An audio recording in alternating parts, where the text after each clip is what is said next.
ನಮಸ್ತೆ ವೀಕ್ಷಕರೇ, ಶಿಲ್ಪಶ್ರೀ ಕ್ರಿಯೇಷನ್ಸ್ಗೆ ಸ್ವಾಗತ. ನಾನು ಶಿಲ್ಪಾ ಸಂತೋಷ್. ಇದೇ ಮೊದಲನೇ ಬಾರಿಗೆ ನಮ್ಮ ಚಾನಲ್ನ ನೋಡ್ತಾ ಇದ್ರೆ ದಯವಿಟ್ಟು ಸಬ್ಸ್ಕ್ರೈಬ್ ಮಾಡ್ಕೊಳ್ಳಿ, ಹಾಗೂ ಪಕ್ಕದಲ್ಲಿ ಕಾಣೋ ಬೆಲ್ ಐಕಾನ್ ಕೂಡ ಪ್ರೆಸ್ ಮಾಡ್ಕೊಳ್ಳಿ. ಆಗ ನಾನು ಹೊಸದಾಗಿ ಅಪ್ಲೋಡ್ ಮಾಡುವಂಥ ವಿಡಿಯೋ ನೋಟಿಫಿಕೇಷನ್ಸ್ ನಿಮಗೆ ಮೊದಲು ಬಂದು ತಲುಪುತ್ತೆ. ಇವತ್ತು ನಾನೊಂದು ಗ್ರ್ಯಾಂಡ್ ಆದಂಥ ಟ್ರಿಪಲ್ ಸ್ಟೆಪ್ಪಲ್ಲಿ ಆರ್ಚ್ ಮಾಡ್ಬೋದಾದಂಥ ಬ್ರೈಡಲ್ ಕ್ರೋಶಾ ಕುಚ್ಚು ಡಿಸೈನ್ನ ಮಾಡ್ಕೊಡ್ತಾ ಇದ್ದೀನಿ. ಇದು ತುಂಬಾ ಗ್ರ್ಯಾಂಡ್ ಆಗಿದೆ. ಸೊ ಇದಕ್ಕೆ ಮೊದಲು ನಾವು ಬೇಕಾಗಿರುವ ಮೆಟೀರಿಯಲ್ಸ್ ಏನೇನು ಅಂತ ನೋಡ್ಕೊಂಡ್ಬಿಡೋಣ ಬನ್ನಿ. ನಾನಿಲ್ಲಿ ಎರಡು ಕಲರ್ ದಾರಾನ ಸುತ್ತಿಡ್ಕೊಂಡಿದ್ದೀನಿ. ಆರೆಳೆ ದಾರ, 2 ಕಲರ್ ಕುಚ್ಚು ಕಟ್ಕೊಳ್ಳೋದಕ್ಕೆ ದಾರ, ಜರಿ ದಾರ, ಮತ್ತು 2 ರೀತಿಯಾದಂಥ ಬೀಡ್ಸು, ಸ್ಮಾಲ್ ಮತ್ತು big, crochet needle number 11 and ದೊಡ್ಡ ಕಣ್ಣಿನ ಸೂಜಿ ಮತ್ತು ಕತ್ರಿ. ಇದಿಷ್ಟು ನಮಗೆ ಇಲ್ಲಿ ಬೇಕಾಗಿರುವಂಥ ಮೆಟೀರಿಯಲ್ಸು. ಇವಾಗ ಡಿಸೈನ್ ಹೇಗೆ ಮಾಡೋದು ಅನ್ನೋದನ್ನು ಶುರು ಮಾಡೋಣ. ಮೊದಲು ನಾವು ಸೀರೆಯ ಮೇಲ್ಭಾಗನ ನಮ್ಮ ಕಡೆಗೆ ತಿರುಗಿಸಿ ಇಟ್ಕೋಬೇಕು. ಇದು ಸೀರೆ ಹಿಂಭಾಗ. ಸೀರೆ ಮೇಲ್ಭಾಗದ ರೈಟ್ ಸೈಡಿಂದ ಡಿಸೈನ್ನ ಶುರು ಮಾಡ್ಕೊಂಡು ಹೋಗಬೇಕು. ನೋಡಿ, ಇವಾಗ ಕ್ರೋಶಾ ಮತ್ತು ಕ್ರೋಶಾ ನೀಡಲ್ ಬಂದು ನೀವು 10 ಅಥವಾ 11 ಯಾವುದಾದ್ರೂ ಯೂಸ್ ಮಾಡ್ಕೋಬೋದು. ನಾನು ಯಾವಾಗಲೂ ಯೂಸ್ ಮಾಡುವಂಥದ್ದು 11 ನೀಡಲ್ ನಂಬರು. ಮತ್ತು ಇವಾಗ ನೋಡಿ, ನಾನಿಲ್ಲಿ ದಾರದ ತುದಿಗೆ ಗಂಟಾಕಿ ಇಟ್ಕೊಂಡಿದ್ದೀನಿ ಆಲ್ರೆಡಿ. ಇದನ್ನು ಲೆಫ್ಟ್ ಹ್ಯಾಂಡಿಂದ ನಾವು ಬ್ಯಾಲೆನ್ಸ್ ಮಾಡಿಕೊಂಡು ನಂತರ ಸೀರೆಗೆ ನಾವು ಇದನ್ನು ಲಾಕ್ ಮಾಡ್ಕೊಳ್ಬೇಕು. ಅಂದರೆ ಸೀರೆಯ ಮೇಲ್ಭಾಗದಿಂದ ನೀಡಲ್ ಹಾಕಿಬಿಟ್ಟು ದಾರನ ಕೆಳಗಡೆಯಿಂದ ಮೇಲಕ್ಕೆ ತಗೊಂಡು ಒಂದು ಲಾಕ್ ಮಾಡಬೇಕು. ಆವಾಗ ಅದು ಸೀರೆಗೆ ಲಾಕ್ ಆಗುತ್ತೆ. ಈ ರೀತಿ ನಾವು 2 ಬಾರಿ ಸೀರೆಗೆ ಲಾಕ್ ಮಾಡ್ಕೊಳ್ಬೇಕು. ಸ್ಟಾರ್ಟಿಂಗು ನೀವು 2 ಬಾರಿ ಲಾಕ್ ಮಾಡಿಕೊಂಡ್ರೆ ಅದು ನಿಮಗೆ ಟೈಟಾಗಿ ಕೂತ್ಕೊಳ್ಳುತ್ತೆ, ಸೆಕ್ಯೂರ್ ಆಗಿರುತ್ತೆ, ಬಿಚ್ಚೋಗೋದಿಲ್ಲ. ಆ ಕಾರಣಕ್ಕಾಗಿ 2 ಬಾರಿ ಲಾಕ್ ಮಾಡ್ಕೊಳ್ಳಿ. ಅದಾದಮೇಲೆ ನೋಡಿ 4 ಚೈನ್ಗಳನ್ನ ಹಾಕ್ಕೋಬೇಕು. 4 ಚೈನ್ಗಳನ್ನ ಹಾಕ್ಬಿಟ್ಟು ಅದು ಎಲ್ಲಿಗೆ ಬರುತ್ತೆ ಅಂತ ನೋಡಿಕೊಂಡು ಸರಿಯಾಗಿ ಅಲ್ಲಿಗೆ ಲಾಕ್ ಮಾಡಬೇಕು. ಸೊ ಇದೇ ರೀತಿಯಾಗಿ ನಾವು 4 ಚೈನ್ನ 3 ಟೈಮ್ಸ್ ಹಾಕಬೇಕು. 4 ಚೈನ್ ಗ್ಯಾಪು 3 ಟೈಮ್ಸ್ ಬರಬೇಕು ನಮಗೆ. 4 ಚೈನ್ ಮತ್ತೆ 4 ಚೈನ್ ಹಾಕಬೇಕು. ಅದು ಎಲ್ಲಿಗೆ ಬರುತ್ತೆ ಅಂತ ನೋಡಿಬಿಟ್ಟು ಅಲ್ಲಿಗೆ ಲಾಕ್ ಮಾಡಬೇಕು. ಲಾಕ್ ಮಾಡಿದ್ದಾದಮೇಲೆ ಮತ್ತೆ 4 ಚೈನ್ ಗ್ಯಾಪ್, ಅದು ಎಲ್ಲಿಗೆ ಬರುತ್ತೆ ಅಲ್ಲಿಗೆ ಲಾಕ್ ಮಾಡಬೇಕು. ಈ ರೀತಿಯಾಗಿ ನಾವು ಕರೆಕ್ಟಾಗಿ ರಿಂಕಲ್ಸ್ ಬರ್ದಿರೋ ರೀತಿನಲ್ಲಿ ಬೇಸ್ ಲೈನ್ನ ರೆಡಿ ಮಾಡ್ಕೊಬೇಕು ನಾವು. ಇವಾಗ ನೋಡಿ, ನಾವು ಬಿಗ್ ಬೀಡ್ನ ತಗೊಂಡಿರ್ತೀವಲ್ಲ, ಆ ಬೀಡ್ನ ಆ್ಯಡ್ ಮಾಡಬೇಕು. ನೀವು ಬಿಗ್ ಬೀಡು ಯಾವುದಾದ್ರೂ ಯೂಸ್ ಮಾಡ್ಬೋದು, ಬಟ್ ಸ್ವಲ್ಪ ಬಿಗ್ ಸೈಜ್ದು ತಗೊಳ್ಳಿ, ಆವಾಗ ಚೆನ್ನಾಗಿರುತ್ತೆ. ಯಾಕೆಂದರೆ ಆರ್ಚ್ ಮಾಡ್ತೀವಲ್ಲ, ಹಾಗಾಗಿ ಸ್ವಲ್ಪ ಬಿಗ್ ಸೈಜಲ್ಲೇ ಇದು ಇನ್ನೂ ಸ್ವಲ್ಪ ದೊಡ್ಡ ಬೀಡು. ಸೊ ಆ ಬೀಡ್ನ ತಗೊಳ್ಳಿ. ಬೀಡ್ನ ಲಾಕ್ ಮಾಡಿ ಆನಂತರ ಸೀರೆಗೆ ಲಾಕ್ ಮಾಡ್ಕೊಳ್ಳಿ. ಮೊದಲು ಬೀಡ್ನ ಲಾಕ್ ಮಾಡಿನೇ ಸೀರೆಗೆ ಲಾಕ್ ಮಾಡಬೇಕು. ಅದಾದಮೇಲೆ ಇವಾಗ ನಾವು ಮತ್ತೆ 4 ಚೈನ್ ಗ್ಯಾಪ್ ಹಾಕ್ಕೊಳ್ಬೇಕು. ಇಲ್ಲಿ ಬೀಡ್ ಆ್ಯಡ್ ಮಾಡಿ ಆದಮೇಲೆ ನಮಗೆ 4 ಚೈನ್ ಗ್ಯಾಪು 5 ಟೈಮ್ಸ್ ಬರಬೇಕು. 4 ಚೈನ್ ಹಾಕಿಬಿಟ್ಟು ಅದು ಎಲ್ಲಿಗೆ ಬರುತ್ತೆ ಅಲ್ಲಿಗೆ ಲಾಕ್ ಮಾಡಬೇಕು. ಅಂದರೆ ನಾವು ಬೇಸ್ ಲೈನ್ನ ತುಂಬಾ ನೀಟಾಗಿ ಮಾಡ್ಕೋಬೇಕು. ಅದೇ ಮೇಯ್ನ್ ಇಂಪಾರ್ಟೆಂಟು ನಮಗೆ.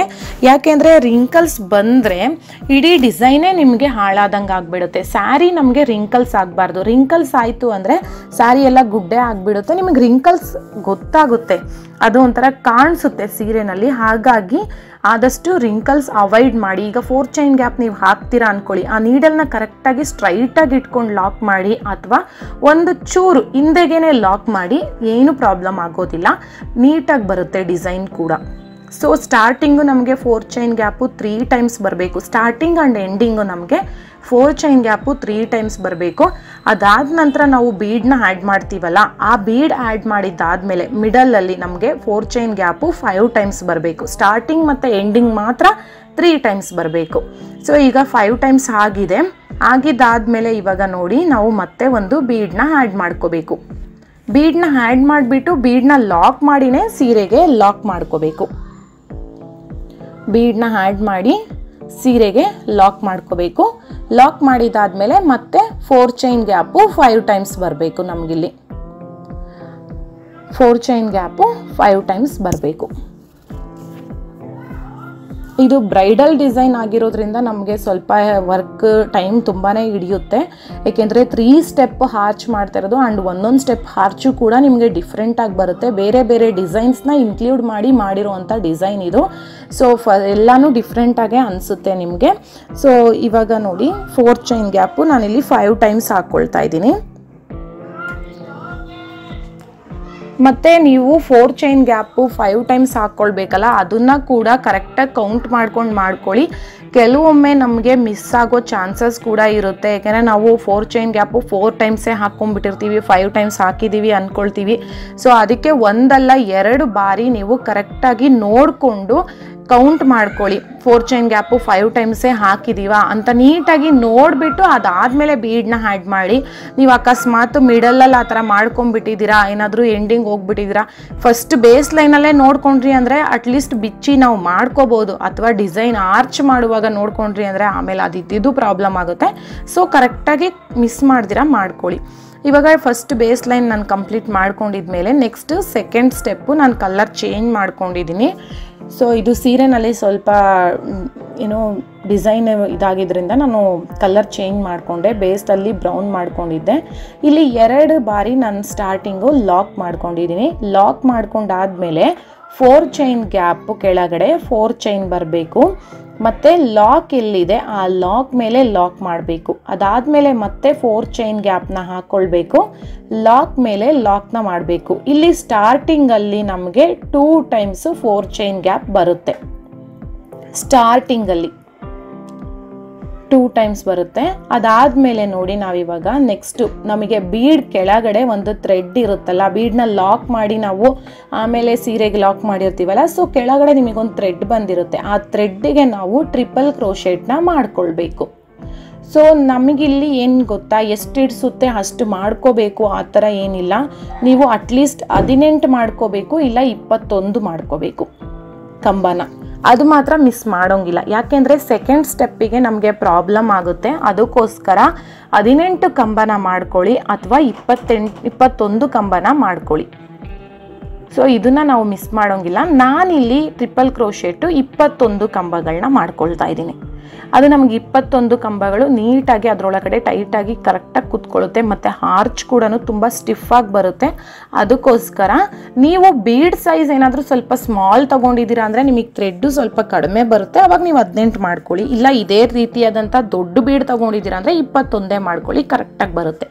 ನೋಡಿ ಇವಾಗ 21 ಆ ಕಂಬಗಳನ್ನ ಮಾಡ್ಕೊಂಡಿದ್ದಾಗಿದೆ. ಮಾಡ್ಕೊಂಡಿದ್ದಾದಮೇಲೆ ನಾವು ನೆಕ್ಸ್ಟು ಲಾಕ್ 4 ಚೈನ್ ಗ್ಯಾಪ್ ಇದೆಯಲ್ಲ, ಬೀಡ್ ಆದಮೇಲೆ ಫಸ್ಟ್ 4 ಚೈನ್ ಗ್ಯಾಪ್ ಇದೆಯಲ್ಲ, ಆ ಲಾಕ್ ಮೇಲೆ ಲಾಕ್ನ ಮಾಡ್ಕೋಬೇಕು. ಅದಾದಮೇಲೆ ನಾವು 4 ಚೈನ್ ಗ್ಯಾಪು 3 ಟೈಮ್ಸ್ ಮಾಡ್ಕೋಬೇಕು. ಅಂದರೆ 4 ಚೈನ್ ಗ್ಯಾಪ್ ಕೆಳಗಡೆ 4 ಚೈನ್ ಹಾಕಬೇಕು, ಲಾಕ್ ಮೇಲೆ ಲಾಕ್ ಮಾಡಬೇಕು. ಇದೇ ರೀತಿ 3 ಟೈಮ್ಸ್ ಮಾಡ್ಕೋಬೇಕು ಸೆಕೆಂಡ್ ಸ್ಟೆಪ್ಪಲ್ಲಿ. ಇದು ಸ್ಯಾರಿ ಬಂದು ಬ್ರೌನ್ ಮತ್ತು ಸಿಲ್ವರ್ ಕಾಂಬಿನೇಷನ್ ಇತ್ತು. ಅದು ಎಂಡಿಂಗಲ್ಲಿ ಸಿಲ್ವರ್ ಸ್ವಲ್ಪ ಹೈಲೈಟಾಗಿ ಇದ್ದಿದ್ದರಿಂದ ನಾನು ಬೇಸ್ ಲೈನ್ ಮಾತ್ರ ಬ್ರೌನ್ ಯೂಸ್ ಮಾಡ್ಕೊಂಡು ಅದಾದಮೇಲೆ ಸಿಲ್ವರಲ್ಲಿ ಆರ್ಚ್ನ ಮಾಡ್ಕೊಂಡು ಹೋಗ್ತಾ ಇದ್ದೀನಿ. ಸೊ ಇವಾಗ ನೋಡಿ 3 ಟೈಮ್ಸ್ ನಾವು ಮಾಡ್ಕೋಬೇಕು. 3 ಟೈಮ್ಸ್ ಮಾಡ್ಕೊಂಡಿದ್ದಾದಮೇಲೆ ಮತ್ತೆ ಡೈರೆಕ್ಟಾಗಿ ಬೀಡ್ ಏನು 4 ಚೈನ್ ಗ್ಯಾಪಿಂದ ಡೈರೆಕ್ಟಾಗಿ ಬೀಡ್ ಕೆಳಗಡೆ ಥ್ರೆಡ್ ಇರುತ್ತಲ್ಲ, ಆ ಥ್ರೆಡ್ಡಿಗೆ ನಾವು ಆರ್ಚ್ ಮಾಡಬೇಕು, ಅಂದರೆ ಟ್ರಿಪಲ್ ಕ್ರೋಶೆಟ್ನ ಮಾಡಬೇಕು. ಸೇಮ್ ಇವಾಗ ಫಸ್ಟ್ ಸ್ಟೆಪ್ಪಲ್ಲಿ ನೀವೇನು 21 ಕಂಬಗಳನ್ನ ಮಾಡ್ಕೊಂಡಿದ್ದೀರಲ್ಲ, ಅದೇ ರೀತಿಯಾಗಿ ಎಲ್ಲ ಆರ್ಚ್ಗಳನ್ನು ನೀವು ಮಾಡ್ಕೊಂಡು ಹೋಗಬೇಕು. 21 ಕಂಬಗಳನ್ನೇ ಮಾಡ್ಕೊಂಡು ಹೋಗಬೇಕು. ಅದು ಕೌಂಟ್ ಮಿಸ್ ಮಾಡ್ದಿರಾ ಕರೆಕ್ಟಾಗಿ ಕೌಂಟ್ ಮಾಡಿಕೊಂಡು ಮಾಡ್ಕೊಳ್ಳಿ. ನೋಡಿ ಈ ರೀತಿಯಾಗಿ ನಾನು ಕೆಲವೊಂದು ಆರ್ಚನ ಮಾಡಿರೋದನ್ನ ನಿಮಗೆ ತೋರಿಸ್ತಾ ಇದ್ದೀನಿ. ನೋಡಿ ಮಧ್ಯದಲ್ಲಿ 3 ಟೈಮ್ಸ್ 4 ಚೈನ್ ಗ್ಯಾಪ್ ಬರುತ್ತೆ, ಆಮೇಲೆ ಆರ್ಚ್ ಬರುತ್ತೆ. ಸೊ ಇವಾಗ ನಾವು ಇದೇ ರೀತಿ ಸೆಕೆಂಡ್ ಸ್ಟೆಪ್ ಕಂಪ್ಲೀಟ್ ಮಾಡಿದ್ದಾದಮೇಲೆ ಇವಾಗ ಥರ್ಡ್ ಸ್ಟೆಪ್ ಮಾಡ್ಕೊಳ್ಳೋಣ. ನಾನು ಇವಾಗ ಥ್ರೆಡ್ ಕಲರ್ ಚೇಂಜ್ ಮಾಡಿದ್ದೀನಿ. ಇದರಲ್ಲಿ ಕಲರ್ ಕಾಂಬಿನೇಷನ್ ಜಾಸ್ತಿ ಇದ್ದಿಲ್ಲ, ಹಾಗಾಗಿ 2 ಕಾಂಬಿನೇಷನ್, ಸೊ 2 ಕಲರ್ ಥ್ರೆಡ್ನ ನಾವು ಯೂಸ್ ಮಾಡೋಕ್ಕಾಗೋದು. ಇವಾಗ ನೆಕ್ಸ್ಟ್ ಥ್ರೆಡ್ನ ನೋಡಿ ನಾನು ಇಲ್ಲಿ ಗಂಟು ಹಾಕ್ಕೊಳ್ತಾ ಇದ್ದೀನಿ. ಏಕೆ ಅಂದರೆ ಇವಾಗ ಹೋಗ್ತಾ ಹೋಗ್ತಾ ನಮಗೆ ಸ್ಟೆಪ್ಪು ಜಾಸ್ತಿ ಆಗುತ್ತಲ್ವಾ, ಸೊ ಹಾಗಾಗಿ ನಮಗೆ ಅದು ಲಾಕ್ ಏನಾಗುತ್ತೆ, ನೀವು ದಾರದ ತುದಿ ಗಂಟಾಕಿ ಇಟ್ಕೊಂಡ್ರೆ ಅದು ಸರಿ ಬರಲ್ಲ ಅಂದ್ಬಿಟ್ಟು ನಾನೇನು ಮಾಡ್ತೀನಿ, ಈ ರೀತಿಯಾಗಿ ಡೈರೆಕ್ಟಾಗಿ ಕಟ್ಕೊಳ್ತಾ ಇದ್ದೀನಿ. ಎಂಡಿಂಗಲ್ಲಿ ಕಟ್ಕೊಂಡಿದ್ದಾದಮೇಲೆ ಅದ್ರ ಪಕ್ಕಕ್ಕೆ ಒಂದು ಲಾಕ್ನ ಮಾಡ್ಕೊಳ್ಳೋಣ. ಪಕ್ಕದಲ್ಲಿ ಒಂದು ಲಾಕ್ ಮಾಡ್ಕೊಂಡಿದ್ದಾದಮೇಲೆ ನಾನಿವಾಗ 4 ಚೈನ್ನ ಹಾಕ್ಕೊಳ್ತಾ ಇದ್ದೀನಿ. 4 ಚೈನ್ ಗ್ಯಾಪ್ ಕೆಳಗಡೆಗೆ 4 ಚೈನ್ ಬರಬೇಕು, ಲಾಕ್ ಮೇಲೆ ಲಾಕ್ ಬರಬೇಕು. ಲಾಕ್ನ ಮಾಡ್ಕೊಂಡಿದ್ದಾದಮೇಲೆ ನೆಕ್ಸ್ಟು ಒಂದು ಚೈನ್ನ ಹಾಕ್ಕೊಳ್ಬೇಕು. ಒಂದು ಚೈನ್ನ ಹಾಕ್ಬಿಟ್ಟು ನೆಕ್ಸ್ಟು 4 ಚೈನ್ ಗ್ಯಾಪ್ ಒಳಗಡೆಗೆ ನಾವು ಲಾಕ್ನ ಮಾಡ್ಕೋಬೇಕು. ಲಾಕ್ನ ಮಾಡ್ಕೊಳ್ಬೇಕು. ಲಾಕ್ನ ಮಾಡ್ಕೊಂಡಿದ್ದಾದಮೇಲೆ ನಾವಿವಾಗ ಒಂದು ಕಂಬನ ಮಾಡ್ಕೊಳ್ಬೇಕು. ನಾವಿವಾಗ ಏನು ಮೇಲ್ಗಡೆ ಹೋಲ್ ಕಾಣ್ತಾ ಇದೆಯಲ್ಲ, ಅದಕ್ಕೆ ಕಂಬಗಳನ್ನ ಮಾಡ್ಕೊಂಡು ಹೋಗಬೇಕು. ಕಂಬನ ಮಾಡ್ಕೊಂಡಿದ್ದಾದಮೇಲೆ ನೆಕ್ಸ್ಟು ನೋಡಿ ಇವಾಗ ನೀಡಲ್ ಮೇಲೆ ಒಂದು ಬಾರಿ ದಾರ ಸುತ್ಕೋಬೇಕು, ಆಮೇಲೆ ಹಾಗೇ ಹೋಲ್ಡ್ ಮಾಡಬೇಕು, ಮತ್ತೆ ನೀಡಲ್ ಮೇಲೆ ದಾರ ಸುತ್ಕೋಬೇಕು, ಹೋಲ್ಡ್ ಮಾಡಬೇಕು, ಮತ್ತೆ ನೀಡಲ್ ಮೇಲೆ ದಾರ ಸುತ್ಕೊಳ್ಬೇಕು, ಹೋಲ್ಡ್ ಮಾಡಬೇಕು. ನೀವು ನೀಡಲ್ ಮೇಲೆ ದಾರ ಸುತ್ಕೊಂಡು ಆ ಏನು ಫಿಂಗರಲ್ಲಿರುತ್ತೆ ಅಲ್ಲ ಆ ಫಿಂಗರಲ್ಲಿ ಹೋಲ್ಡ್ ಮಾಡಿಕೊಂಡು ಎಲ್ಲನೂ ಟೈಟಾಗಿ ಇಟ್ಕೊಂಡು ಆನಂತರ 4 ಬಾರಿ ನಾವು ಆ ರೀತಿ ಮಾಡ್ಕೊಂಡ್ಮೇಲೆ ಎಲ್ಲದನ್ನು ಸೇರಿಸಿ ಒಮ್ಮೆಲೆ ಲಾಕ್ ಮಾಡ್ಕೋಬೇಕು. ಲಾಕ್ ದಾರನ ಮೇಲೂ ಕೇಳ್ಕೊಂಡು ಲಾಕ್ ಮಾಡ್ಕೊಳ್ಬೇಕು. ಲಾಕ್ ಮಾಡಿದ್ಮೇಲೆ ಒಂದು ಬೀಡನ್ನ ಆ್ಯಡ್ ಮಾಡಬೇಕು. ಬೀಡನ್ನ ಆ್ಯಡ್ ಮಾಡಿದ್ಮೇಲೆ ನಾವು ನೆಕ್ಸ್ಟು 3 ಕಂಬನ ಗ್ಯಾಪ್ ಕೊಡಬೇಕು. 3 ಹೋಲ್ನ ಗ್ಯಾಪ್ ಕೊಟ್ಟು ನೆಕ್ಸ್ಟು ಒಂದು ಕಂಬನ ಮಾಡ್ಕೊಳ್ಬೇಕು. ಸೇಮ್ ಡಬಲ್ ಕ್ರೋಶೆಟ್ನ ಮಾಡ್ಕೋಬೇಕು. ಡಬಲ್ ಕ್ರೋಶೆಟ್ನ ಮಾಡಿದ್ಮೇಲೆ ನೋಡಿ ದಾರನ ಸ್ವಲ್ಪ ಲೂಸಾಗಿ ಇಟ್ಕೊಳ್ಳಿ. ಲೂಸಾಗಿ ಇಟ್ಕೊಂಡು ನೀಡಲ್ ಮೇಲೆ ಒಂದು ಬಾರಿ ದಾರ ಸುತ್ಕೊಳ್ಳೋದು, ಆ ಕಂಬದೊಳಗಡೆಯಿಂದ ದಾರ ಮೇಲಕ್ಕೆ ಎತ್ಕೊಳ್ಳೋದು. ಕಂಬದೊಳಗಡೆಯಿಂದ ದಾರ ಮೇಲಕ್ಕೆ ಎತ್ಕೊಂಡು ನಾವು ಬೆರಳಲ್ಲಿ ಅದನ್ನು ಟೈಟಾಗಿ ಹೋಲ್ಡ್ ಮಾಡಬೇಕು. ಮತ್ತೆ ದಾರನ ಸುತ್ಕೋಬೇಕು ನೀಡಲ್ ಮೇಲೆ. ಆ ದಾರದೊಳಗಡೆಯಿಂದ ದಾರನ ಮೇಲಕ್ಕೆ ಎತ್ಕೋಬೇಕು, ಮತ್ತೆ ಹೋಲ್ಡ್ ಮಾಡಬೇಕು. ಮತ್ತೆ ನೀಡಲ್ ಮೇಲೆ ಒಂದೇ ದಾರ ಸುತ್ಕೋಬೇಕು, ಆಮೇಲೆ ದಾರದೊಳಗಡೆಯಿಂದ ದಾರ ಮೇಲಕ್ಕೆ ಎತ್ಕೊಂಡು ಹೋಲ್ಡ್ ಮಾಡಬೇಕು. ಈ ರೀತಿ ನೀವು 4 ಬಾರಿ ಹೋಲ್ಡ್ ಮಾಡಿಕೊಂಡು ನೋಡಿ ಎಲ್ಲನೂ ಸೇರಿಸಿ ದಾರನ ಮೇಲಕ್ಕೆ ಎತ್ಕೋಬೇಕು. ಮೇಲಕ್ಕೆ ಎತ್ಕೊಂಡ್ಮೇಲೆ ಒಂದು ಲಾಕ್ನ ಮಾಡ್ಕೊಳ್ಬೇಕು. ಲಾಕ್ನ ಮಾಡಿದ್ಮೇಲೆ ಒಂದು ಬೀಡನ್ನ ಆ್ಯಡ್ ಮಾಡಬೇಕು. ಇದು ನಿಮಗೆ ಪಫ್ ಡಿಸೈನ್ ಅಂತ ಹೇಳ್ಬೋದು. ಸೆಕೆಂಡ್ ಸ್ಟೆಪ್ಪಲ್ಲಿ ನಾನು ಪಫ್ ಡಿಸೈನ್ನ ಮಾಡ್ತಾ ಇದ್ದೀನಿ. ಸೇಮ್ ಇವಾಗ ನೆಕ್ಸ್ಟು 3 ಕಂಬನ ಗ್ಯಾಪ್ ಕೊಡಬೇಕು, 1 ಕಂಬನ ಮಾಡಬೇಕು. 3 ಕಂಬನ ಗ್ಯಾಪ್ ಕೊಟ್ಟು ನಾವು ಒಂದೊಂದು ಕಂಬನ ಮಾಡಿಕೊಂಡು ಪಫ್ನ ಮಾಡ್ಕೊಂಡು ಹೋಗಬೇಕು. ಸೊ ನಾವಿವಾಗ ಫಸ್ಟ್ ಸ್ಟೆಪ್ಪಲ್ಲಿ 21 ಕಂಬ ಹಾಕಿದ್ದೀವಲ್ಲ, ನಮಗೆ ಇಲ್ಲಿ 7 ಕಂಬಗಳು ಅಂದರೆ 7 ಹಾರ್ಚ್ ಬರುತ್ತೆ. ಅಂದರೆ ಇದನ್ನು ಕೂಡ ಪುಟ್ಟದಾಗಿ ಒಂದು ಹಾರ್ಚ್ ಥರನೇ ಕಾಣಿಸುತ್ತೆ ಅಲ್ಲ. ನೋಡಿ ಇವಾಗ ನೀಡಲ್ ಮೇಲೆ ಒಮ್ಮೆ ದಾರ ಸುತ್ಕೋಬೇಕು, ಆ ಕಂಬದೊಳಗಡೆಯಿಂದ ದಾರ ಮೇಲಕ್ಕೆ ಎತ್ಕೋಬೇಕು, ಮತ್ತು ನೀಡಲ್ ಮೇಲೆ ದಾರ ಸುತ್ಕೋಬೇಕು, ಕಂಬದೊಳಗಡೆಯಿಂದ ದಾರ ಮೇಲಕ್ಕೆ ಎತ್ಕೋಬೇಕು. ಅಂದರೆ ಇದು ಸ್ವಲ್ಪ ನಿಮಗೆ ಹೊಸದಾಗಿ ಅಂದರೆ ಫಸ್ಟ್ ಟೈಮ್ ಏನಾದರೂ ಮಾಡ್ತಾ ಇದ್ದೀರಾ ಈ ಪಫ್ ಡಿಸೈನ್ ಅಂದರೆ ಸ್ವಲ್ಪ ನಿಮಗೆ ಮಾಡೋದಕ್ಕೆ ಕಷ್ಟ ಅನ್ನಿಸ್ಬೋದು. ಏಕೆಂದರೆ ನಾನು ಕೂಡ ಇದು 2ನೇ ಸಾರಿಗೆ ಮಾಡ್ತಾ ಇರೋದು. ಸೊ ನೋಡಿ ಎಲ್ಲನೂ ಸೇರಿ 4 ಬಾರಿ ನನ್ನ ದಾರನ ಮೇಲಕ್ಕೆ ಎತ್ಕೊಂಡು ಎಲ್ಲನೂ ಸೇರಿ ಒಟ್ಟಿಗೆ ಲಾಕ್ ಮಾಡ್ತಾ ಇದ್ದೀನಿ. ಮಾಡಿಬಿಟ್ಟು ಬೀಡನ್ನ ಆ್ಯಡ್ ಮಾಡ್ಕೊಳ್ತಾ ಇದ್ದೀನಿ. ಬೀಡನ್ನ ಆ್ಯಡ್ ಮಾಡಿದ್ಮೇಲೆ ಸೇಮ್ ಅದೇ ರೀತಿ ಮಾಡ್ಕೊಂಡು ಹೋಗಬೇಕು. 3 ಕಂಬನ ಸ್ಕಿಪ್ ಮಾಡಿಕೊಂಡು ಒಂದೊಂದು ಕಂಬನ ಮಾಡಿಕೊಂಡು ಒಂದೊಂದು ಆರ್ಚ್ ಫಾರ್ಮ್ನ ಮಾಡ್ಕೊಂಡು ಹೋಗಬೇಕು. ಆರ್ಚ್ನ ಫಾರ್ಮ್ ಮಾಡ್ಕೊಳ್ತಾ ಹೋಗಬೇಕು. ನೋಡಿ ಈ ರೀತಿಯಾಗಿ ನಿಮಗೆ ಬರುತ್ತೆ ಕಂಬಗಳು. ಈ ರೀತಿ ಪಫ್ ಡಿಸೈನ್ ಕಾಣಿಸುತ್ತೆ, ತುಂಬ ಚೆನ್ನಾಗಿ ಬರುತ್ತೆ. ನಾನು ಹೇಳಿದ್ನಲ್ಲ 7 ಬರುತ್ತೆ ನಮಗೆ. ಎಂಡಿಂಗಲ್ಲಿ 2 ಕಂಬ, ಸ್ಟಾರ್ಟಿಂಗಲ್ಲಿ ನೀವು 1 ಕಂಬನ ಬಿಟ್ಬಿಡಬೇಕು, ಎಂಡಿಂಗಲ್ಲಿ 2 ಕಂಬನ ಬಿಟ್ಬಿಡಬೇಕು. ಅದಾದಮೇಲೆ ನೆಕ್ಸ್ಟ್ 4 ಚೈನ್ ಗ್ಯಾಪ್ ಮಧ್ಯಕ್ಕೆ ಲಾಕ್ ಮಾಡ್ಕೊಂಡಿದ್ದೀನಿ. ನೆಕ್ಸ್ಟ್ 4 ಚೈನ್ ಗ್ಯಾಪ್ ಒಳಗಡೆ ಎಂಡಿಂಗಲ್ಲಿ ಲಾಕ್ ಮಾಡಬೇಕು. ಆಮೇಲೆ 1 ಚೈನ್ ಹಾಕ್ಬಿಟ್ಟು ಲಾಕ್ ಮೇಲೆ ಲಾಕ್ ಮಾಡ್ಕೋಬೇಕು. ಅದಾದಮೇಲೆ 4 ಚೈನ್ ಹಾಕ್ಕೊಳ್ಬೇಕು. 4 ಚೈನ್ ಗ್ಯಾಪ್ ಕೆಳಗಡೆಗೆ 4 ಚೈನ್ ಬರಬೇಕು. 4 ಚೈನ್ ಬರುತ್ತೆ. ಆಮೇಲೆ 1 ಚೈನ್ನ ಹಾಕ್ಕೊಳ್ಬೇಕು. ನೆಕ್ಸ್ಟ್ 4 ಚೈನ್ ಗ್ಯಾಪ್ ಒಳಗಡೆಗೆ ಒಂದು ಲಾಕ್ನ ಮಾಡಬೇಕು. ಸ್ಟಾರ್ಟಿಂಗ್ ಆ್ಯಂಡ್ ಎಂಡಿಂಗು ನೀವು 4 ಚೈನ್ ಗ್ಯಾಪ್ ಒಳಗಡೆಗೆ ಲಾಕ್ ಮಾಡಿಬಿಟ್ಟು 1 ಚೈನ್ ಹಾಕಿಬಿಟ್ಟು ಲಾಕ್ ಮೇಲೆ ಲಾಕ್ ಮಾಡ್ಕೋಬೇಕು. ಈ ರೀತಿಯಾಗಿ ನಿಮಗೆ ಕಾಣಿಸುತ್ತೆ ನೋಡಿ. 6 ಬೀಡ್ ಬರುತ್ತೆ, 7 ಕಂಬಗಳು ಬರುತ್ತೆ. ಸ್ಟಾರ್ಟಿಂಗ್ 1 ಕಂಬನ ಬಿಡಿ, ಎಂಡಿಂಗಲ್ಲಿ 2 ಕಂಬನ ಬಿಡಿ. ಸೊ ಸ್ಟಾರ್ಟಿಂಗ್ 1 ಕಂಬ ಬಿಟ್ಬಿಟ್ಟು ನೆಕ್ಸ್ಟ್ ಕಂಬದ ಮೇಲ್ಗಡೆ ಲಾಕ್ ಮಾಡ್ಕೊಂಡು ಹೋಗಿ ಆಮೇಲೆ 3 ಕಂಬ ಮಿಡಲಲ್ಲಿ ಬಿಡ್ತಾ ಹೋಗಬೇಕು.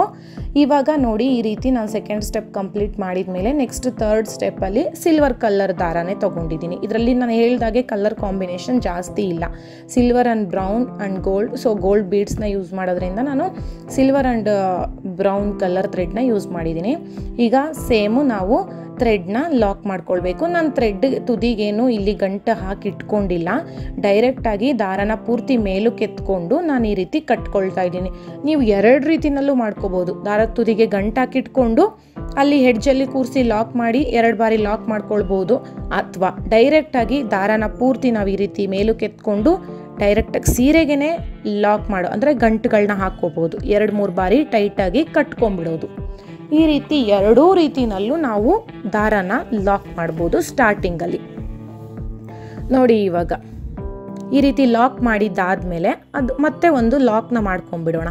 ಕಟ್ಕೊಂಡಿದ್ದಾದಮೇಲೆ ದಾರನ ಒಂದು ಲಾಕ್ನ ಮಾಡ್ಕೊಳ್ಬೇಕು. ನಾವು ಲಾಕ್ನ ಮಾಡಿಬಿಟ್ಟು 4 ಚೈನ್ ಏನು ಗ್ಯಾಪ್ ಇದೆ ಅಲ್ಲ, 4 ಚೈನ್ ಗ್ಯಾಪ್ ಕೆಳಗಡೆಗೆ 4 ಚೈನ್ ಹಾಕಬೇಕು. ಲಾಕ್ ಮೇಲೆ ಲಾಕ್ನ ಮಾಡ್ಕೊಳ್ಬೇಕು. ಲಾಕ್ ಮೇಲೆ ಲಾಕ್ ಮಾಡ್ಕೋಬೇಕು. ಲಾಕ್ ಮಾಡಿದ್ದಾದಮೇಲೆ ನಾವಿವಾಗ ನೋಡಿ 2 ಚೈನ್ಗಳನ್ನ ಹಾಕ್ಕೊಳ್ಬೇಕು. 2 ಚೈನ್ನ ಹಾಕಿಬಿಟ್ಟು ಒಂದು ಬೀಡನ್ನ ಆ್ಯಡ್ ಮಾಡ್ಕೋಬೇಕು. 4 ಚೈನ್ ಲಾಕ್ ಹಾಕ್ಬಿಟ್ಟು ಲಾಕ್ ಮೇಲೆ ಲಾಕ್ ಮಾಡಿದ್ವಿ. ಆಮೇಲೆ 2 ಚೈನ್ನ ಹಾಕಿದ್ವಿ. 2 ಚೈನ್ನ ಹಾಕಿಬಿಟ್ಟು ಇವಾಗ ಅಲ್ಲಿ ನಾವು ಒಂದು ಚೈನ್ ಗ್ಯಾಪ್ ಕೊಟ್ಟಿದ್ದೀವಲ್ಲ, ನೆಕ್ಸ್ಟು 4 ಚೈನ್ ಆದಮೇಲೆ ಒಂದು ಚೈನ್ ಗ್ಯಾಪ್ ಕೊಟ್ಟು ಕಂಬನ ಮಾಡಿರ್ತೀವಲ್ಲ, ಆ ಒಂದು ಚೈನ್ ಗ್ಯಾಪ್ ಒಳಗಡೆಗೆ ನೀವು ಡಬಲ್ ಕ್ರೋಶೆಟ್ನ ಮಾಡ್ಕೋಬೇಕು. 4 ಡಬಲ್ ಕ್ರೋಶೆಟ್ನ ಮಾಡ್ಕೊಳ್ಬೇಕಾಗುತ್ತೆ. ನಾವು ಒಂದು ಚೈನ್ ಏನು 4 ಚೈನ್ ಆದಮೇಲೆ ಒಂದು ಚೈನ್ ಹಾಕಿಬಿಟ್ಟು ಮತ್ತೆ 4 ಚೈನ್ ಗ್ಯಾಪ್ ಒಳಗಡೆಗೆ ಲಾಕ್ ಮಾಡಿರ್ತೀವಿ. ಆ ಒಂದು ಚೈನ್ ಗ್ಯಾಪ್ ಒಳಗಡೆಗೆ ನಾನಿಲ್ಲಿ ಡಬಲ್ ಕ್ರೋಶೆಟ್ನ ಮಾಡ್ಕೊಳ್ತಾ ಇರೋದು. ಡಬಲ್ ಕ್ರೋಶೆಟ್ 4 ಕಂಬಗಳನ್ನ ಮಾಡಬೇಕು. ಕಂಬಗಳನ್ನ ಮಾಡಿದ್ದಾದಮೇಲೆ ನೋಡಿ ಪಫ್ ಡಿಸೈನ್ ಇರುತ್ತಲ್ಲ, ಆ ಪಫ್ ಡಿಸೈನ್ ಮೇಲೆ ನಿಮಗೆ ಒಂದು ಲಾಕ್ ಇರುತ್ತೆ. ನೀವು ಡಿಸೈನ್ ಇಲ್ಲಿ ವಿಡಿಯೋದಲ್ಲಿ ನಿಮಗೆ ಅಷ್ಟು ಕಾಣಿಸ್ತಾ ಇಲ್ಲ, ಬಟ್ ಅಲ್ಲಿ ನಿಮಗೆ ಕಾಣಿಸುತ್ತೆ. ಆ ಲಾಕ್ ಏನು ಒಂದು ಚೈನ್ ಇರುತ್ತೆ ಅಲ್ಲ, ಆ ಚೈನ್ ಮೇಲೆ ಲಾಕ್ ಮಾಡ್ಕೊಬೇಕು. ಆ ಲಾಕ್ ಮಾಡಿದ್ದಾದಮೇಲೆ ಮತ್ತೆ 2 ಚೈನ್ನ ಹಾಕ್ಕೊಳ್ಬೇಕು. 2 ಚೈನ್ನ ಹಾಕಿಬಿಟ್ಟು ಒಂದು ಬೀಡನ್ನ ಆ್ಯಡ್ ಮಾಡಬೇಕು. ಬೀಡನ್ನ ಆ್ಯಡ್ ಮಾಡಿದ್ಮೇಲೆ ಅದನ್ನು ನಾವು ಅಲ್ಲಿ ಏನು ಕಂಬನ ಹಾಕಿದ್ವಿ ಅಲ್ಲ, ಆ ಕಂಬದ ಮೇಲ್ಗಡೆಗೆ ನಾವು ಏನು ಮತ್ತೆ 4 ಡಬಲ್ ಕ್ರೋಶೆಟ್ನ ಮಾಡಬೇಕು. ಅಂದರೆ ಹಿಂದೆಗೆ ನಾವು ಕಂಬನ ಮಾಡೋ ಥರ. ಈ ರೀತಿಯಾದ ಸ್ಲ್ಯಾಂಟಿಂಗ್ ಆರ್ಚ್ ಕೂಡ ನಾನು ನಿಮಗೆ ಹೇಳ್ಕೊಟ್ಟಿದ್ದೀನಿ. ನಾವೇನು ಕಂಬ ಮಾಡ್ತೀವಲ್ಲ, ಆ ಕಂಬದ ಮೇಲ್ಗಡೆಗೆ 4 ಕಂಬಗಳನ್ನ ಮಾಡಬೇಕು. ಅದು ಸ್ಲ್ಯಾಂಟಿಂಗ್ ಆಗಿ ಬರುತ್ತೆ. 4 ಕಂಬ ಮಾಡಿದ್ವಿ ಅಲ್ಲ, 4 ಕಂಬ ಮಾಡಿದ್ದಾದಮೇಲೆ ನೋಡಿ ನೆಕ್ಸ್ಟ್ ಪಫ್ ಇದೆಯಲ್ಲ, ಆ ಪಫು ಅದೇನು ನಾನು ಲಾಕ್ ಮಾಡ್ತಿದ್ದೀನಿ ನೋಡಿ, ಅಲ್ಲಿ ನಿಮಗೆ ಒಂದು ಚೈನ್ ಇರುತ್ತೆ. ಆ ಚೈನ್ ಮೇಲ್ಗಡೆಗೆ ನಾವು ಲಾಕ್ ಮಾಡೋದು. ಲಾಕ್ ಮಾಡಿದ್ದಾದಮೇಲೆ 2 ಚೈನ್ ಹಾಕ್ಕೊಳ್ತೀವಿ, ಒಂದು ಬೀಡನ್ನ ಆ್ಯಡ್ ಮಾಡ್ತೀವಿ. ಬೀಡನ್ನ ಆ್ಯಡ್ ಮಾಡಿದ್ದಾದಮೇಲೆ ನೋಡಿ ನಿಮಗೆ ಏನಲ್ಲಿ ಲಾಕ್ ಮಾಡ್ತೀವಲ್ಲ, ಆ ಗ್ಯಾಪ್ ಏನಿರುತ್ತೆ ಅಲ್ಲ, ಆ ಗ್ಯಾಪಿಗೆ ಮತ್ತೆ 4 ಕಂಬಗಳನ್ನ ಮಾಡ್ಕೊಳ್ಳೋದು. ಸೊ ನಿಮಗೆ ಅರ್ಥ ಆಗಿಲ್ಲ ಅಂದರೆ ಮತ್ತೊಮ್ಮೆ ವಿಡಿಯೋನ ನೋಡಿ, ಮತ್ತೆ ಫಸ್ಟಿಂದ ನೋಡ್ಕೊಳ್ಳಿ. ನೋಡಿ ಆ ಗ್ಯಾಪ್ ಏನು ಗ್ಯಾಪ್ ಕಾಣಿಸ್ತಾ ಇದೆ ಅಲ್ಲ, ಆ ಗ್ಯಾಪ್ ಒಳಗಡೆಗೆ 4 ಕಂಬಗಳನ್ನ ಮಾಡ್ಕೋಬೇಕು. ನಾವು ನೆಕ್ಸ್ಟು ಪಫಿಗೆ ಅದನ್ನು ಲಾಕ್ ಮಾಡಿದಾಗ ಸ್ಲ್ಯಾಂಟಿಂಗ್ ಆರ್ಚ್ ಥರ ಫಾರ್ಮ್ ಆಗುತ್ತೆ. ಸೊ ಈ ರೀತಿ ಒಂದೊಂದು ಆರ್ಚ್ ಮೇಲೂ ಒಂದೊಂದು ಸ್ಲ್ಯಾಂಟಿಂಗ್ ಆರ್ಚ್ನ ಮಾಡ್ಕೊಂಡು ಹೋಗಬೇಕು. 4 ಕಂಬಗಳನ್ನ ಮಾಡ್ಕೊಳ್ಳಿ. 4 ಮಾಡ್ಕೋಬೋದು ಅಥವಾ 5 ಮಾಡ್ಕೋಬೋದು. ಸೊ ನಾನಿಲ್ಲಿ 4 ಕಂಬ ಮಾಡ್ತಾಯಿದ್ದೀನಿ. ನೆಕ್ಸ್ಟ್ ಪಫ್ ಏನು ಪಫ್ ಮೇಲೆ ಒಂದು ಚೈನ್ ಕಾಣುತ್ತೆ ಅಲ್ಲ, ಆ ಚೈನ್ಗೆ ಲಾಕ್ ಮಾಡ್ತಾಯಿದ್ದೀನಿ. ಅಲ್ಲಿ ನಿಮ್ಗಿರುತ್ತೆ ಚೈನು, ಆ ಚೈನ್ ಮೇಲೆ ಲಾಕ್ ಮಾಡ್ಕೊಳ್ಳಿ. ಲಾಕ್ ಮಾಡಬೇಕು. ಲಾಕ್ ಮಾಡಿದ್ಮೇಲೆ ಸೇಮ್ 2 ಚೈನ್ ಹಾಕ್ಕೊಂಡು ಕಂಬನ ಏನು ಬೀಡನ್ನ ಆ್ಯಡ್ ಮಾಡ್ಕೊಂಡು ಬರಬೇಕು. ನೋಡಿ ಇವಾಗ ಎಂಡಿಂಗ್ ಬಂದಿದ್ದೀನಿ. ಎಂಡಿಂಗಲ್ಲಿ ನೋಡಿ ನೆಕ್ಸ್ಟ್ ನಾವು 4 ಚೈನ್ ಏನು ಲಾಕ್ ಇರುತ್ತೆ ಅಲ್ಲ, ಆ ಲಾಕ್ ಏನು ಅದು ಒಂದು ಚೈನ್ ಹಾಕಿರ್ತೀವಲ್ಲ, ಆ ಚೈನ್ ಒಳಗಡೆಗೆ ನೀವು ಲಾಕ್ ಮಾಡ್ಕೊಂಬಿಡಿ.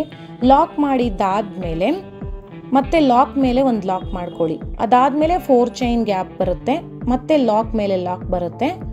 ನಮಗಿಲ್ಲಿ ನೋಡಿ ಎಂಡಿಂಗು ಲಾಕ್ ಮಾಡಿದಾಗ ನಾನು 2 ಬಾರಿ ಲಾಕ್ ಮಾಡಿದೆ.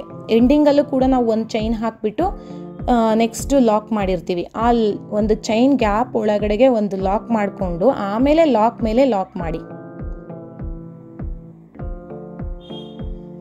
ನೋಡಿ ಈ ರೀತಿಯಾಗಿ ಬರುತ್ತೆ. ನಮಗೆ ಇಲ್ಲಿ 8 ಆರ್ಚ್ಗಳು ಬರುತ್ತೆ. ಪಫು ನಮಗೆ 7 ಬರುತ್ತೆ, ಬಟ್ ಇದು 8 ಆರ್ಚ್ ಬರುತ್ತೆ. ಏಕೆಂದರೆ ಸ್ಟಾರ್ಟಿಂಗಿಂದನೇ ತೊಗೊಂಡ್ಬಿಡ್ತೀವಲ್ಲ, ಹಾಗಾಗಿ ಒಂದು ಆರ್ಚ್ ಎಕ್ಸ್ಟ್ರಾ ಆಗುತ್ತೆ ನಮಗಿಲ್ಲಿ. ಸೊ ನೋಡಿದ್ರಲ್ಲ 3 ರೀತಿಯಾದಂಥ ಸ್ಟಾರ್ಟಿಂಗಲ್ಲಿ ಟ್ರಿಪಲ್ ಕ್ರೋಶೆಟು, ಅದಾದಮೇಲೆ ಪಫು, ಅದಾದಮೇಲೆ ಸ್ಲ್ಯಾಂಟಿಂಗು, ಈ ರೀತಿ 3 ಡಿಸೈನ್ಗಳನ್ನ ಕಂಬೈನ್ ಮಾಡಿರೋ ಅಂಥ ಒಂದು ಡಿಸೈನ್ ಇದು. ನೆಕ್ಸ್ಟ್ ನೋಡಿ ನಾವಿವಾಗ ಲಾಕ್ ಮೇಲೆ ಲಾಕ್ ಮಾಡಿದ್ದಾಯ್ತಲ್ಲ, ಈಗ 2 ಚೈನ್ನ ಹಾಕ್ಕೊಳ್ತೀವಿ. 2 ಚೈನ್ನ ಹಾಕ್ಬಿಟ್ಟು ಒಂದು ಬೀಡನ್ನ ಆ್ಯಡ್ ಮಾಡ್ಕೊಳ್ತೀವಿ.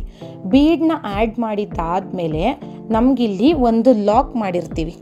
ಒಂದು ಚೈನ್ ಗ್ಯಾಪ್ ಕೊಟ್ಟಿರ್ತೀವಿ, ಆ ಒಂದು ಚೈನ್ ಗ್ಯಾಪ್ಗೆ ನೀವು ಡಬಲ್ ಕ್ರೋಶೆಟ್ನ ಮಾಡ್ಕೊಳ್ಬೇಕು. ಇದನ್ನು ಮಿಸ್ ಮಾಡಬೇಡಿ.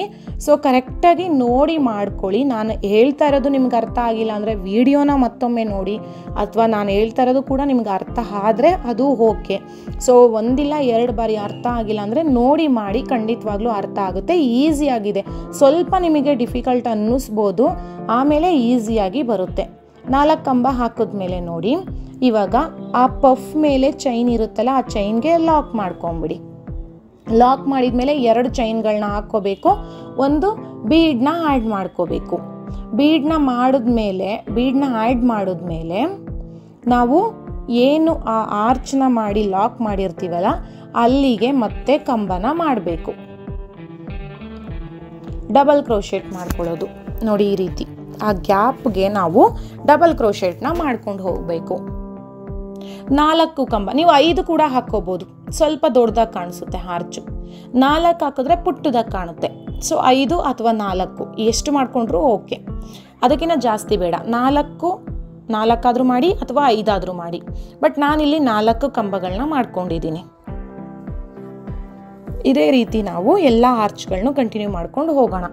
ಈಸಿಯಾಗಿ ಬೇಗ ಆಗೋಗ್ಬಿಡುತ್ತೆ. ಟ್ರಿಪಲ್ ಸ್ಟೆಪ್ಪಲ್ಲಿ ಈಸಿಯಾಗಿ ಮಾಡ್ಕೋಬೋದು, ಮತ್ತು ಒಂದು ಗ್ರ್ಯಾಂಡ್ ಆದಂಥ ಲುಕ್ಕು ಕೂಡ ಬರುತ್ತೆ. ಇದರಲ್ಲಿ ನೀವೇನಾದರೂ ಇದು ಬರೀ 2 ಕಲರ್ ಥ್ರೆಡ್ನ ಯೂಸ್ ಮಾಡಿದ್ದೀನಿ ನಾನು. ಬಟ್ ನಿಮ್ಗೇನಾದರೂ 3 ಕಲರ್ ಕಾಂಬಿನೇಷನ್ ಇದೆ ಅಂದರೆ 3 ಸ್ಟೆಪ್ನೂ ಒಂದೊಂದು ಕಲರಲ್ಲಿ ಮಾಡಿದಾಗ ಇನ್ನೂ ಸೂಪರಾಗಿ ಬರುತ್ತೆ ಡಿಸೈನು. ಇವಾಗ ಇದಕ್ಕೆ ನಾನು ಕುಚ್ಚುಗಳನ್ನ ಕಟ್ಕೊಳ್ತಾ ಇದ್ದೀನಿ. ನಾನಿಲ್ಲಿ ನೋಡಿ 167 ದಾರ ತೊಗೊಂಡಿದ್ದೀನಿ ಕುಚ್ಚು ಕಟ್ಕೊಳ್ಳೋದಕ್ಕೆ. 167 ದಾರ ತೊಗೊಂಡಿರೋದು.